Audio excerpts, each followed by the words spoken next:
السلام علیکم ناظرین، آج کی اس ویڈیو میں ہم آپ کو حضور اکرم صلی اللہ علیہ وسلم کے بچپن اور نوجوانی کے چند دلچسپ واقعات سنائیں گے۔ تو ناظرین، ویڈیو کو اینڈ تک ضرور دیکھیے گا۔ حضور نبی اکرم صلی اللہ علیہ وسلم کی عمر مبارک جب 7 برس کی ہوئی تو سرکار دو عالم صلی اللہ علیہ وسلم کی آنکھیں دکھنے لگیں۔ آپ کے دادا حضرت عبد المطلب نے آپ کا بڑا علاج کروایا، مگر سرکار کی آنکھیں ٹھیک نہیں ہوئیں۔ جب حضرت عبد المطلب بڑے پریشان تھے کہ اب کیا کیا جائے، بڑا علاج کرایا مگر آرام نہ آیا۔ آپ پریشان بیٹھے سوچ رہے تھے کہ کسی جاننے والے نے کہا کہ اے سردار قریش، پریشان نہ ہوں، مکہ کے قریب عکازہ بازار ہے، اس بازار کے ساتھ ایک طبیب کا گھر ہے، بڑا قابل ہے، وہ دوائی بھی دے گا اور آپ کے پوتے کو دم بھی کرے گا۔ آپ اپنے فرزند کو وہاں لے جائیں، وہاں حضور صلی اللہ علیہ وسلم کو آرام مل جائے گا۔ حضرت عبد المطلب بڑے خوش ہوئے۔ آپ نے حضور اکرم صلی اللہ علیہ وسلم کو ساتھ لیا، اس طبیب اور اس راہب کے پاس تشریف لے گئے۔ جب راہب کے مکان پر پہنچے تو مکان کو بند پایا۔ آوازیں دی، لوگوں نے کہا کہ ابھی دروازہ بند ہوا ہے، اب 1 سال کے بعد کھلے گا، اب کھلنا مشکل ہے۔ عبد المطلب مایوس ہوئے کہ اب کیا ہوگا کہ فوراً ہی عبادت خانہ میں زلزلہ آیا۔ نزدیک تھا کہ عبادت خانہ گر جائے گا اور راہب دب کر مر جائے گا۔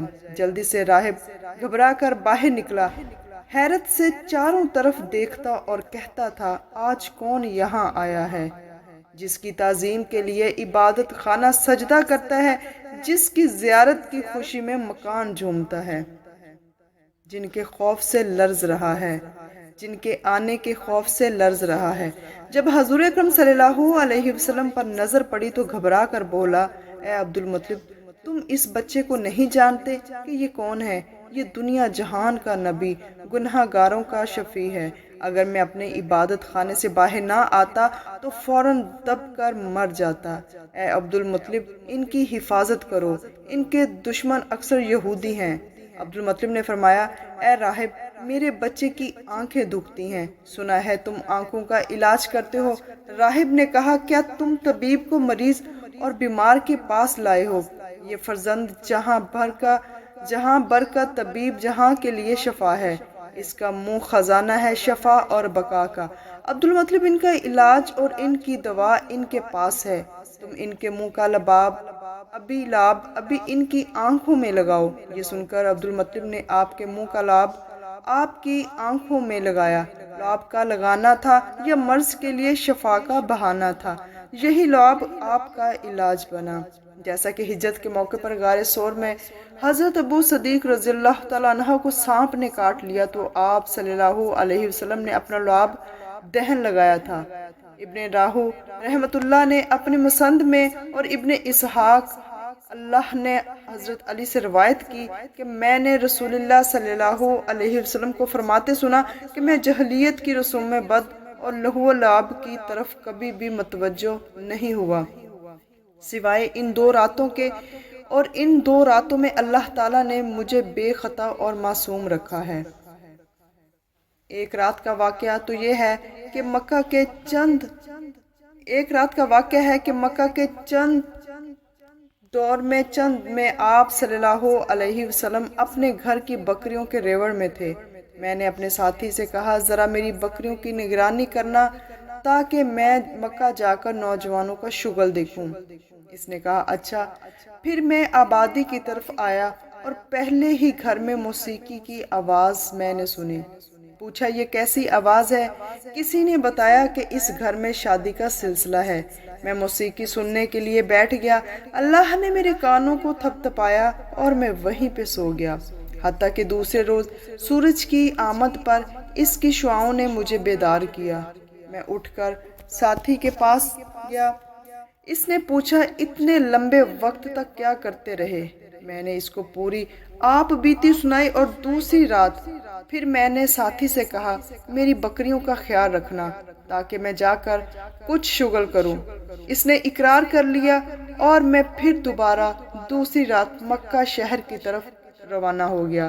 یہاں آ کر میں نے موسیقی کی ویسی ہی آواز سنی جیسی کہ میں نے پچھلی گزشتہ رات سنی تھی۔ میں دیکھنے کے لیے بیٹھ گیا، پھر قدرت نے میرے کانوں کو تھپتھپایا اور میں وہیں پہ پھر سو گیا، یہاں تک کہ دوسرے دن دھوپ نے مجھے پھر سے جگایا۔ پھر میں لوٹ کر اپنے ساتھی کے پاس آیا۔ اس نے پوچھا کہ تم نے ایسا کیا کیا؟ میں نے کہا کچھ بھی نہیں، اور اسے ساری صورتحال بتائی۔ اس کے بعد میں نے نہ کبھی ایسا ارادہ کیا اور نہ ہی مجھے رغبت ہوئی، یہاں تک کہ اللہ نے مجھے نبوت سے سربلند سرفراز فرمایا۔ حضرت جابر رضی اللہ تعالیٰ عنہ سے روایت ہے کہ جب کعبہ کی تعمیر ہوئی، نبی اکرم صلی اللہ علیہ وسلم اور عباس پتھر اٹھا کر لانے لگے۔ حضرت عباس رضی اللہ تعالیٰ عنہ نے آپ صلی اللہ علیہ وسلم سے کہا، اپنا تہمد اتار کر کندھوں پر رکھ لو تاکہ تمہارے کندھے پتھر سے محفوظ رہیں۔ چنانچہ آپ صلی اللہ علیہ وسلم نے اسے کھول کر کندھوں پر رکھا ہی تھا کہ اتنے میں آپ زمین پر گر گئے اور آنکھیں آسمان میں لگ گئی۔ پھر آپ اٹھے اور فرمانے لگے، میرا تہبند، اور فوراً آپ صلی اللہ علیہ وسلم نے تہبند باندھ لیا۔